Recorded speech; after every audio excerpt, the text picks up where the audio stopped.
Hi guys, welcome back. So it took me a while to think of this one, or more like how to put it in words. So my stepdad, who is an English traveller, not the same as Romany, he's an English traveller. Yes, there is a difference. Anyway, he worked in Jersey and Norfolk as a travelling paint sprayer.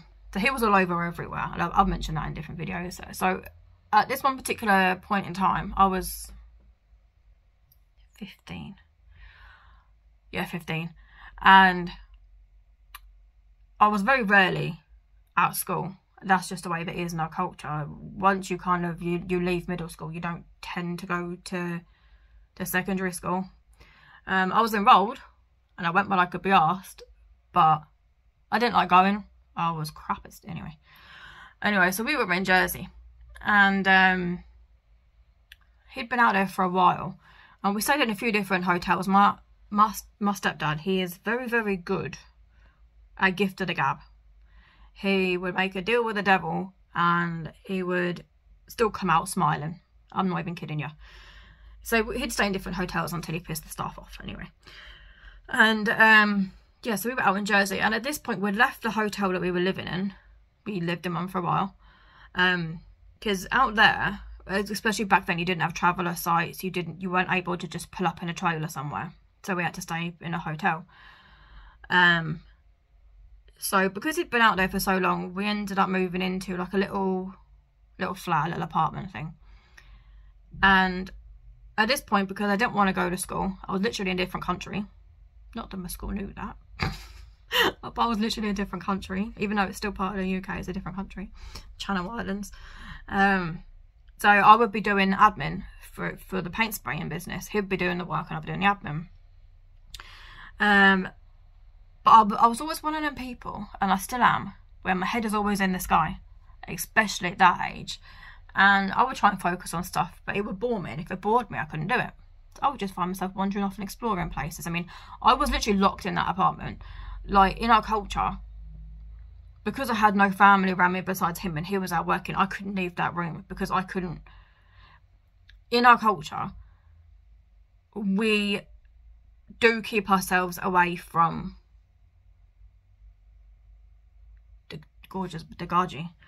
That's just our way, always has been. And because there were no other travellers around to kind of look after me, I weren't allowed to leave the apartment for my own safety. But me found a way. Luckily we had a balcony that went down to the ground floor. I know, skipped out the window a few times. Anyway, so in Jersey you got the Queen Elizabeth Castle. Now when the tide is out, you can actually walk over there. I've never done that because I'm a wuss and I'm convinced I'm going to drown or get eaten by the sand. Anyway, so you take the duck out there, the little duck ferry. It's not a ferry, it's a duck boat. So it's kind of like a giant speedboat that's yellow, or at least it used to be. I don't know about now. Anyway, so yeah, I took a trip over there. To this day I still don't think he knows. Took a trip over there and I was just having a mooch around. It's not like Warwick Castle. It's not like, it's kind of, well, it's a cross between a museum and ruins in a way. I don't know what it's like now. Again, we're going back 20 odd years.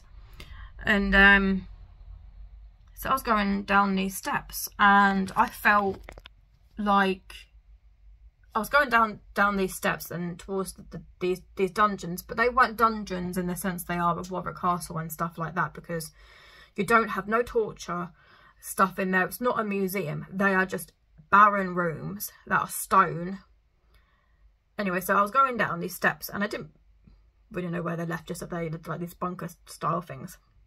And I went down and I felt a spirit come up to the side of me, and I saw her clear as day, and she was a spirit of Queen Elizabeth. Now they say that Queen Elizabeth never actually visited this castle. It was just named after her.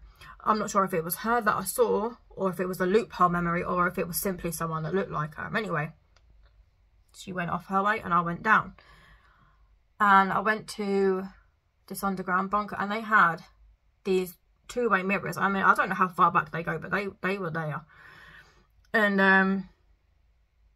I went in a room and like I said, it wasn't advertised that that's where the prisoners were held. And I don't know what from years they were held there, I don't know. And I got in there, and it was just the blackest, heaviest energy you'll ever come across. I mean, given the fact that I was 15, I mean, this is 21 years ago now. Heaviest, blackest energy, and I was literally pushed out. There was a male energy in there, and he was pushing me out towards the door. The further I try and go in, the harder he was pushing me to come out. I was physically being pushed out, and it was a male, but he was trying to help me. He wasn't trying to keep me in there. He wasn't trying to feed on me. He was like, you know, you don't belong here. This has got bad energy. Do not come in here. The spirit was pushing me out. I couldn't pick up on more just the fact that he was a male. Male energy had been passed on for a very, very long time. But it was pushing me out and pushing me out and pushing me out until I got to when I was like behind the mirror thing, looking in. And it's only when I was looking in I was seeing markings on the stone from all the prisoners that were in there. And it's only when I looked up that I saw like a bird cage thing that they would keep someone in. So I didn't see none of that when I went in, but that's the energy I was feeling and I was getting pushed out. And it's only when I came out and I was down by the side of it, and I don't remember if I read it or if I spoke to someone, but they said, yeah, this is where they would keep the prisoners. This is where they would torture them for information. You know, because Jersey was a busy island back in the day, especially during the war, especially because it was so close to France. It's literally in between England and France. So, you know, you would have a lot of stopovers there. You would have soldiers there, especially on the lookout for the Germans. So I don't know the ins and outs of the prisoners that were kept in there, but that's the experience that I had. So it's only after that I learned that they kept prisoners down there, and I was like, right, well, that makes a lot of sense given what I was feeling. I never went back. I would never want to go back. The castle itself is lovely, and the stuff in there is lovely. The grounds are lovely. It's nice having all the sea and seeing Jersey and stuff, but you could not pay me to go back into the prisoner chambers. You couldn't. Yeah, so that was that, and I eventually made my way back to the apartment, and I never said a word.